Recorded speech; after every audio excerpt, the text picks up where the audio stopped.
3,000 years ago, a Chinese general wrote that every conflict is built on deception, not strength, not numbers.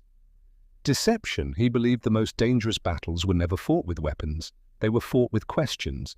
Most people believe honesty is always the highest virtue, and that everyone who asks deserves the full truth. Machiavelli would likely disagree. The moment you answer certain questions without caution, you stop directing the conversation and start being directed by it. You hand someone a map of your inner world, and they may use it whenever it benefits them.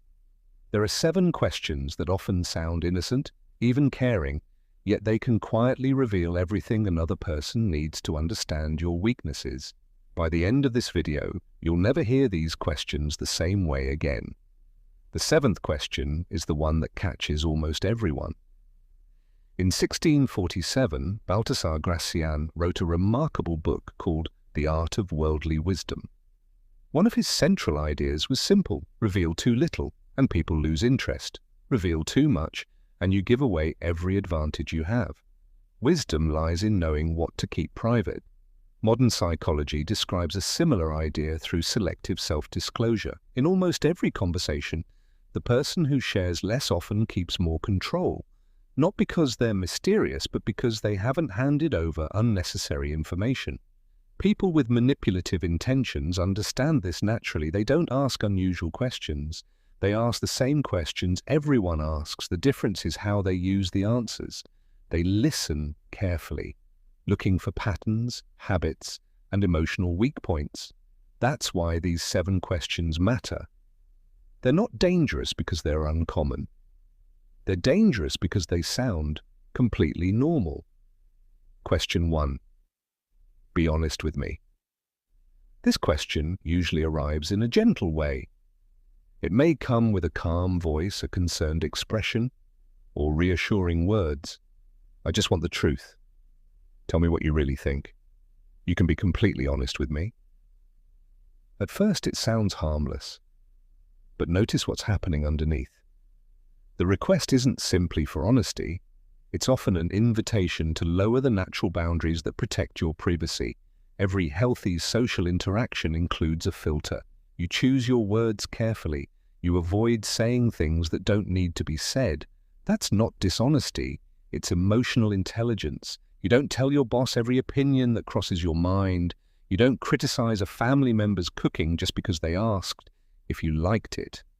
These small filters help relationships function. When someone repeatedly insists on complete honesty, they're sometimes asking you to remove those natural boundaries. Psychologist Bella DePaulo spent years studying everyday dishonesty and found that many so-called lies weren't harmful deception at all. They were small social adjustments that help people maintain healthy relationships. Saying you're fine when you're simply tired. Complimenting a meal even if it wasn't perfect. Choosing peace over unnecessary conflict. These moments help daily life run smoothly. So when someone pushes for completely unfiltered honesty, the result isn't always deeper trust. Sometimes it simply creates information that can later be used against you. Pay attention to what happens after you reveal something deeply personal. During a future disagreement, does that private information suddenly return? Does your confession become evidence? Does your vulnerability become an argument? If so, the conversation wasn't about connection. It was about collecting information. A wiser response doesn't require lying. You can simply say, I'm being honest, and this is what I'm comfortable sharing. That sentence is polite, respectful, and complete. It shows confidence without opening every door. Many people mistake disclosure for intimacy. They're not the same thing. Real trust is built slowly through consistent actions over time. Information alone isn't trust. In the wrong hands, personal information becomes influence. Question 2. What do you really think about? History provides a powerful example. During the 100 Flowers campaign, people were encouraged to openly express their opinions and criticisms. Many believed they were speaking freely. Later, those same opinions were used against numerous individuals. The lesson isn't about one historical event alone. It's about understanding that sometimes a question isn't asked to learn your opinion. Sometimes it's asked to learn about you. Think about how often someone asks, "What do you think about your co-worker?" "What's your opinion of that friend?" How do you really feel about them? It feels like casual conversation, but every answer reveals more than your opinion. It shows who you trust, who you avoid, how you speak about people when they're absent. That final point often matters most. If someone hears you criticize another person today, they may quietly wonder how you speak about them when they're not around. Your opinion becomes information about your own habits. A careful response doesn't require being fake. You can simply say, "They seem interesting. I don't know them well enough to have a strong opinion. They've had both good and challenging moments."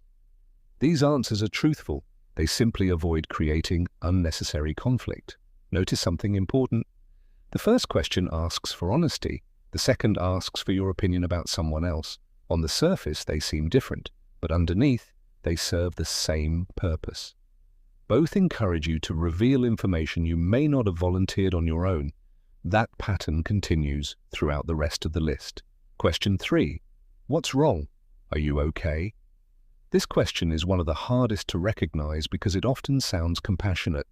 Sometimes it truly comes from genuine care, but it's worth paying attention to who asks it, when they ask it, and what they do with your answer. Some people ask, "Are you okay?" because they sincerely want to support you.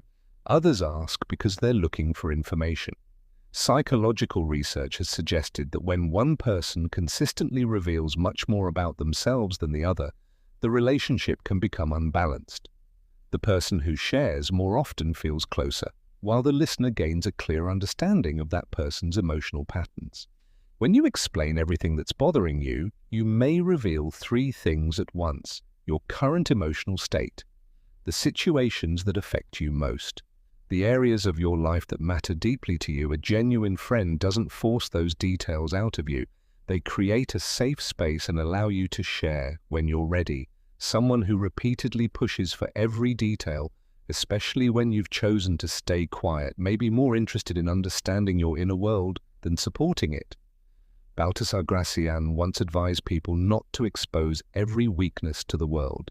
His point wasn't to hide your emotions forever. It was to recognize that not everyone who notices your struggles has earned access to them. A balanced response can still be honest. "It's been a long week. I'm just a little tired.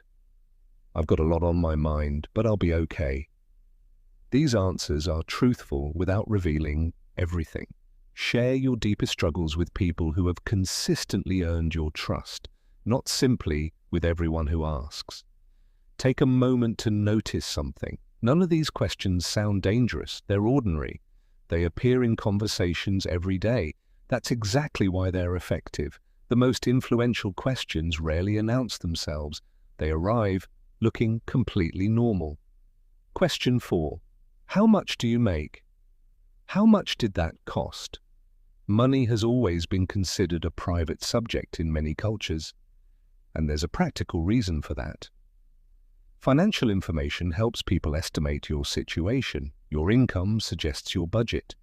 Your spending habits suggest your priorities. Your purchases reveal your preferences. Each detail adds another piece to the picture. Researchers who study negotiation have repeatedly shown that the person with more information often has a stronger position during discussions and decision-making. This principle appears everywhere. A salesperson may ask your budget before recommending products. A service provider may ask what you're willing to spend before offering options. They're gathering information before making their proposal. The same idea can appear in everyday life. Someone who knows you've recently received a raise may ask for financial help. Someone who knows your expenses may adjust their expectations around you. Information naturally influences future conversations. A calm response protects your privacy without creating conflict. I do all right. I prefer to keep financial details private. I'm comfortable, thanks for asking. Most people respect those answers. If someone repeatedly insists on knowing exact numbers, that persistence tells you more than the original question. Sometimes the pressure itself is the most useful information. Question 5. Why did you do that? This question changes the direction of a conversation in a subtle way. The moment someone asks why, your mind often shifts from acting to defending. Instead of thinking about your own decision, you begin explaining it. Research on questioning and decision-making has shown that people frequently create explanations after the fact, especially when they're put under pressure to justify themselves immediately. Notice how often why appears during disagreements. Why didn't you call? Why did you make that decision? Why would you do that? Each question places one person in the role of evaluator while the other begins building a defense. The explanation you create in that moment can later become something you're expected to repeat or defend again. That doesn't mean explanations are bad. Healthy relationships involve communication, but timing matters, context matters, respect matters. A thoughtful response can simply be, "It made sense to me at the time. I had my reasons. I'm happy to discuss it later." These responses remain respectful without forcing you into an immediate defense. Notice what happens next. People who respect your boundaries usually accept your answer. People who are focused on control often continue pressing. That difference is worth paying attention to. Question 6. Are you free this weekend? Are you doing anything Tuesday? Got a minute? At first glance, these seem like completely ordinary questions. Most of us answer them without thinking. Yes, I'm free. Not really. Sure, I've got a minute. But notice what happens next. Only after you've confirmed your availability does the real request appear. Can you help me move? Can you cover my shift? Can you join this meeting? Can you do me a favor? Social psychologists have long studied a persuasion method often called the foot-in-the-door technique. The basic idea is simple. People are more likely to agree to a larger request after they've already agreed to a smaller one. By saying you're available before knowing the actual request, you've already made a small commitment. Now, declining the real request may feel uncomfortable, even if you have every right to say no. Many people agree simply because they want to remain consistent with what they just said. A better approach is simple. Instead of immediately answering whether you're free, ask, "What do you have in mind? What's the plan? What do you need?" Once you know the request, you can honestly decide whether your time, energy, and priorities allow you to say yes. People who genuinely respect your schedule usually don't mind explaining first. Those who become uncomfortable may have expected your commitment before giving you the full picture. Your time is valuable. It deserves informed decisions, not automatic ones. Many unnecessary obligations begin with a simple answer given too quickly. Sometimes protecting your schedule starts by asking one extra question before giving your answer. Question 7. What do you really want? This final question is the most powerful because it goes deeper than facts, opinions, or emotions. It seeks your motivations, your ambitions, your deepest desires. Throughout history, many influential thinkers have pointed out that understanding what motivates someone makes their future decisions far more predictable. When people know what you truly want, they also understand what can influence you. If recognition is your greatest desire, praise becomes powerful. If security matters most, fear becomes persuasive. If approval drives you, acceptance becomes a bargaining tool. The question sounds harmless. What do you really want in life? What would make you truly happy? What are you chasing? Sometimes these questions come from people who genuinely care. Other times, they help someone understand exactly how to guide your decisions. Researchers who studied high control groups observed a similar pattern. Instead of beginning with persuasion, recruiters often spent time listening. They asked about dreams, frustrations, missing pieces, personal goals. Only later did they present opportunities that seemed perfectly matched to those answers. The information came from the individual themselves. That's why your deepest motivations deserve thoughtful protection. Not everyone needs to know what drives every major decision you make. A balanced response doesn't require dishonesty. You can answer truthfully without revealing your deepest priorities. I want to keep growing. I'd like a peaceful life. I want meaningful work. Those statements are real. They're simply not the complete picture. Your most important goals should be shared with people who have consistently earned your trust, through time, loyalty, and mutual respect. The fewer people who fully understand your deepest motivations, the less likely those motivations are to be used to influence your choices. The strongest boundaries are often the quiet ones. You don't need to hide who you are. You simply choose carefully who gets to know every part of you. By the time you recognize these 7 questions, ordinary conversations begin to look different. Not because you become suspicious of everyone, but because you become more intentional about what you choose to reveal. Awareness isn't about fear. It's about understanding that information has value.